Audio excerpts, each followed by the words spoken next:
نحمده ونصلي على رسوله الکریم اما بعد۔ ترجمے والے قرآن پاک کا صفحہ نمبر 1039، 1 28واں پارہ، سورہ منافقون، پہلا رکوع، آیت نمبر 4 تا 6۔ اعوذ باللہ من الشیطان الرجیم، بسم اللہ الرحمن الرحیم۔ وَإِذَا رَأَيْتَهُمْ تُعْجِبُكَ أَجْسَامُهُمْ وَإِن يَقُولُوا تَسْمَعْ لِقَوْلِهِمْ كَأَنَّهُمْ خُشُبٌ مُّسَنَّدَةٌ يَحْسَبُونَ كُلَّ صَيْحَةٍ عَلَيْهِمْ هُمُ الْعَدُوُّ فَاحْذَرْهُمْ قَاتَلَهُمُ اللَّهُ أَنَّىٰ يُؤْفَكُونَ۔ وَإِذَا قِيلَ لَهُمْ تَعَالَوْا يَسْتَغْفِرْ لَكُمْ رَسُولُ اللَّهِ لَوَّوْا رُءُوسَهُمْ وَرَأَيْتَهُمْ يَصُدُّونَ وَهُمْ مُسْتَكْبِرُونَ سَوَاءٌ عَلَيْهِمْ أَسْتَغْفَرْتَ لَهُمْ أَمْ لَمْ تَسْتَغْفِرْ لَهُمْ لَن يَغْفِرَ اللَّهُ لَهُمْ إِنَّ اللَّهَ لَا يَهْدِي الْقَوْمَ الْفَاسِقِينَ۔ صدق اللہ العظیم۔ گزشتہ آیات میں اس بات کا تذکرہ آیا ہے کہ منافقین جھوٹی قسمیں کھاتے ہیں اور اپنی قسموں کو ڈھال بناتے ہیں اور لوگوں کو اللہ کے راستے سے روکتے ہیں، اور یہ حرکت کرنے کی وجہ سے اور مسلسل کرنے کی وجہ سے ان کے دلوں پر موریں لگ گئی ہیں۔ اب اللہ تعالیٰ فرما رہے ہیں کہ بھئی منافقین میں کچھ باتیں ہیں۔ ایک تو یہ کہ ان کی جسامت بڑی اچھی ہے، جسم بڑے خوبصورت ہے، صحت مند ہے، خوب روح ہے، اور دوسرا یہ کہ ان کی باتیں بڑی لچھے دار ہوتی ہیں، بڑے فصیح اور بلیغ، بڑے چرب زبان، اور دوسروں کو اپنی بات کا قائل کرنے کا ہنر جاننے والے۔ تو عبداللہ بن ابی بن سلول جو تھا، جو منافقین کا سردار تھا، وہ بھی ان صفات والا تھا، اور اس کے اور بھی کئی ساتھی اسی قسم کی صفات والے کے دیکھنے میں بظاہر بڑے وجیح اور بڑے معزز لگنے والے، لیکن اندر سے اتنے ہی خراب اور اتنے بدبودار تھے یہ۔ تو اللہ تعالیٰ نے فرمایا کہ ان کے جسم آپ کو اچھے لگیں گے، باتیں ان کی سنیں تو سنتے ہی چلے جائیں، لیکن حقیقت ان کی کیا ہے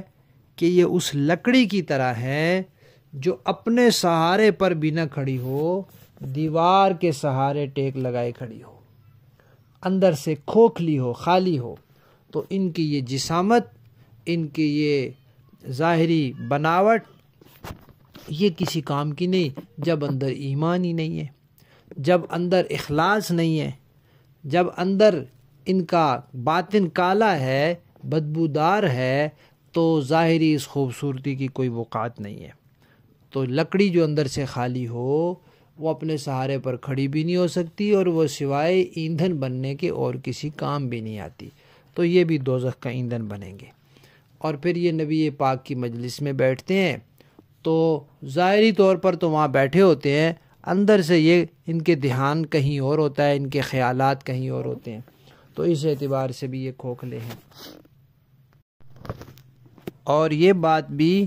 کہ خود تو ان کے اندر اتنی ہمت نہیں ہے، در پردہ ان کو آسرا ہے تو یہودیوں کا ہے، دوسرے کھلے کافروں کا ہے، تو ان کے سہارے اور آسرے پر یہ ٹیک لگائے کھڑے ہیں۔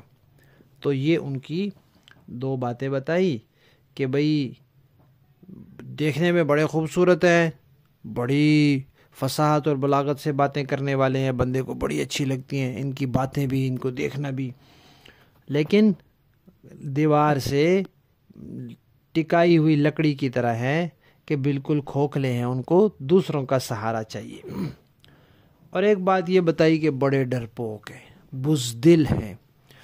کیونکہ ان کے دل میں چور ہے، تو ہر وقت ان کو یہ دھڑکا لگا رہتا ہے کہ کہیں بھی کوئی بات ہو رہی ہے ہمارے بارے میں نہ ہو رہی ہو، ہمارا پردہ نہ کھل جائے، ہمارا راز نہ کھل جائے، ہمارا ہماری منافقت نہ لوگوں کو پتہ چل جائے، بس اسی ڈر میں ہر وقت رہتے ہیں۔ ان کے بارے میں فرمایا کہ یہی مسلمانوں کے دشمن ہیں، مشرکین بھی دشمن ہیں، یہود و نصارہ بھی دشمن ہیں،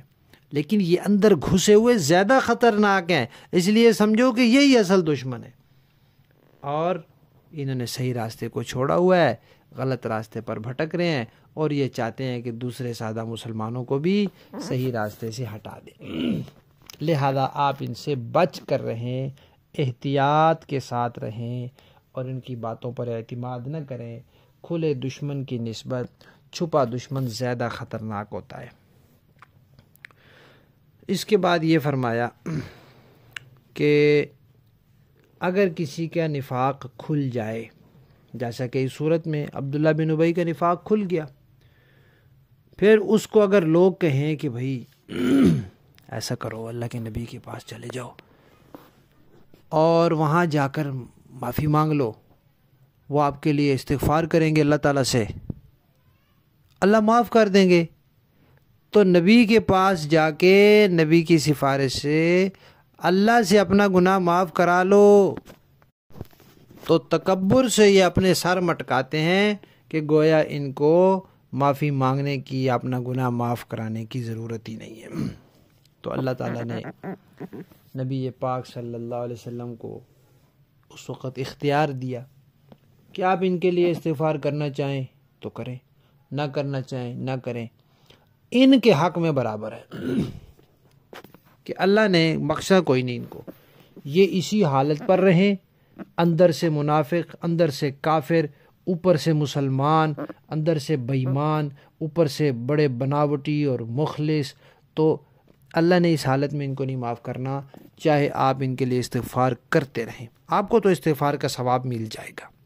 آپ کے درجے بلند ہو جائیں گے، لیکن ان کے حق میں برابر ہے۔ پھر بعد میں اللہ تعالیٰ نے یہ اختیار بھی ختم کر دیا اور کہا جس کے بارے میں آپ کو معلوم ہو جائے کہ وہ مسلمان نہیں ہے، اس کے لیے آپ نے مغفرت کی دعا ہی نہیں کرنی، نہ اس کا جنازہ پڑھنا ہے، نہ اس کی قبر پہ کھڑا ہونا ہے۔ بعد میں اللہ تعالیٰ نے اب قیامت تک کے لیے یہ حکم ہے کہ کوئی مسلمان کسی کافر کے لیے مغفرت کی دعا نہیں کر سکتا، اس کے لیے رحمت اللہ علیہ یا رحمہ اللہ نہیں کہہ سکتا، حرام ہے اس کے لیے کہنا کسی کافر کے لیے۔ کافر کو اللہ نے اپنی رحمت سے محروم کر دیا اور ایمان والوں کو پابند کر دیا۔ ابراہیم علیہ السلام کو اللہ نے منع کر دیا تھا کہ اپنے والد کے لیے دعا نہیں کرنی، تو ہمیں بھی منع کر دیا کہ کسی بھی کافر کے لیے رحمت اور مغفرت کی دعا کسی بھی انداز میں نہیں کرنی۔ ترجمہ دیکھیں جی، وَإِذَا، اور جب، رَأَيْتَهُمْ، آپ انہیں دیکھیں، تُعْجِبُكَ، تو خوشنما لگیں آپ کو، اچھے لگیں آپ کو، أَجْسَامُهُمْ، ان کے جسم، وَإِن يَقُولُوا، اور اگر وہ بات کریں، تسمع، تو آپ سنتے چلے جائیں، لِقَوْلِهِمْ، ان کی باتوں کو، كَأَنَّهُمْ، لیکن حقیقت یہ ہے کہ گویا کہ وہ خشب، لکڑیاں ہیں، مسندہ، جن کو دیوار کے سہارے کھڑا کیا گیا ہو، یحسبون، وہ سمجھتے ہیں، کل، ہر، صیحۃ، بلند آواز کو، علیہم، اپنے خلاف، اپنے بارے میں دھڑکا لگا رہتا ہے کہ یہ ہمارے بارے میں نہ ہو، ہم یہی لوگ، العدو، دشمن ہیں، فاحذرہم، ان سے بچیں، قاتلہم اللہ، مار ہو اللہ کی ان پر، انا یؤفکون، کہاں الٹے پھرے جا رہے ہیں۔ وَإِذَا، اور جب، قیلہ، کہا جاتا ہے، لہم، ان سے، تعالوا، آ جاؤ، یستغفر، بخشش طلب کریں، لکم، تمہارے لیے، رسول اللہ، اللہ کے رسول، تو لووا، مٹکاتے ہیں، رؤوسہم، اپنے سروں کو، ورأیتہم، اور آپ انہیں دیکھیں، یصدون، وہ پھیر لیتے ہیں منہ، وہم مستکبرون، اور وہ تکبر کرنے والے ہیں، سواء، برابر ہے، علیہم، ان کے بارے میں، استغفرت، آپ ان کے لیے استغفار کریں، آپ استغفار کریں، لہم، ان کے لیے، ام، یا لم تستغفر، نہ استغفار کریں، لہم، ان کے لیے، لن یغفر اللہ، ہرگز نہیں بخشے گا اللہ تعالیٰ، لہم، انہیں، ان اللہ، بے شک اللہ، لا یہدی، نہیں ہدایت تک پہنچاتا، القوم الفاسقین، ایسے نافرمان لوگوں کو۔ با محاورہ دیکھیں جی، وَإِذَا رَأَيْتَهُمْ تُعْجِبُكَ أَجْسَامُهُمْ، جب آپ ان کو دیکھیں تو ان کی جسامت آپ کو بہت اچھی لگے. وَإِن يَقُولُوا تَسْمَعْ لِقَوْلِهِمْ، اور اگر وہ بات کریں تو آپ ان کی باتیں سنتے رہ جائیں. كَأَنَّهُمْ خُشُبٌ مُّسَنَّدَةٌ، ان کی مثال ایسی ہے جیسے یہ لکڑیاں ہیں جو کسی کے سہارے سے لگی رکھی ہیں. يَحْسَبُونَ كُلَّ صَيْحَةٍ عَلَيْهِمْ، یہ ہر بلند آواز کو اپنے خلاف سمجھتے ہیں. هُمُ الْعَدُوُّ فَاحْذَرْهُمْ، یہی ہیں جو آپ کے دشمن ہیں، لہذا ان سے ہوشیار رہیں. قَاتَلَهُمُ اللَّهُ أَنَّىٰ يُؤْفَكُونَ، اللہ کی مارو ان پر، یہ کہاں اوندھے چلے جا رہے ہیں. وَإِذَا قِيلَ لَهُمْ تَعَالَوْا يَسْتَغْفِرْ لَكُمْ رَسُولُ اللَّهِ لَوَّوْا رُءُوسَهُمْ وَرَأَيْتَهُمْ يَصُدُّونَ وَهُمْ مُسْتَكْبِرُونَ، اور جب ان سے کہا جاتا ہے کہ آؤ اللہ کے رسول تمہارے حق میں مغفرت کی دعا کریں، تو یہ اپنے سروں کو مٹکاتے ہیں، اور آپ انہیں دیکھیں گے کہ وہ بڑے گھمنڈ کے عالم میں بے رخی سے کام لیتے ہیں. سواء علیہم استغفرت لہم ام لم تستغفر لہم، اے پیغمبر ان کے حق میں دونوں باتیں برابر ہیں، چاہے آپ ان کے لیے مغفرت کی دعا کریں یا نہ کریں. لن یغفر اللہ لہم، اللہ انہیں ہرگز نہیں بخشے گا. ان اللہ لا یہدی القوم الفاسقین، یقین جانو اللہ ایسے نافرمان لوگوں کو ہدایت تک نہیں پہنچاتا.